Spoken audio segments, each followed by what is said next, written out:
Monsieur le Président, après les groupes environnementaux, les comités de citoyens, des regroupements étudiants, des syndicats, des universitaires, des mouvements autochtones, les partis politiques et les militants de tout genre, c'est au tour de l'Union des producteurs agricoles de se prononcer contre le projet de pipeline Énergie-Est. À ce point-ci, Monsieur le Président, ce n'est plus d'une opposition à Énergie-Est dont il est question. C'est un véritable consensus. Le gouvernement respectera-t-il le consensus québécois en mettant un terme maintenant, sans délai, sans équivoque, au projet Énergie-Est? Honorable ministre des Ressources naturelles. Monsieur le Président, la demande d'autorisation du projet n'a pas encore été soumise à l'Office de l'énergie. Le député voudrait que l'on prenne une décision avant que l'organisme de réglementation ait même étudié la question. Ce n'est pas une façon responsable de procéder.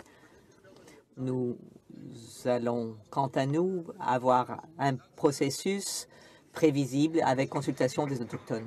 Monsieur le Président, encore aujourd'hui, sur les deux enjeux cruciaux que sont le lait diafiltré et Énergie-Est, les plus grandes institutions québécoises parlent d'une seule voix et manifestement sans se mériter l'attention de ce gouvernement. Le consensus québécois vient d'échouer au Parlement canadien devant l'indifférence la plus totale avec l'aval des 40 députés québécois au pouvoir qui se comportent en ambassadeurs du gouvernement au Québec. En refusant de respecter les consensus québécois, est-ce que nous devons comprendre que le gouvernement souhaite confirmer que la seule façon pour le Québec de décider de ce qui se passe sur son territoire, c'est d'acquérir son indépendance? Honorable ministre du Revenu national. Monsieur le Président, je suis très heureuse de pouvoir répondre à mon collègue qui, au cours des 20 dernières années, dans des régions éloignées comme la Gaspésie, ont détruit complètement l'activité économique. Je suis très heureuse, les 40 députés du Québec vont travailler pour le Canada, vont travailler pour représenter les régions, puis vont travailler pour développer l'économie au Canada, Monsieur le Président.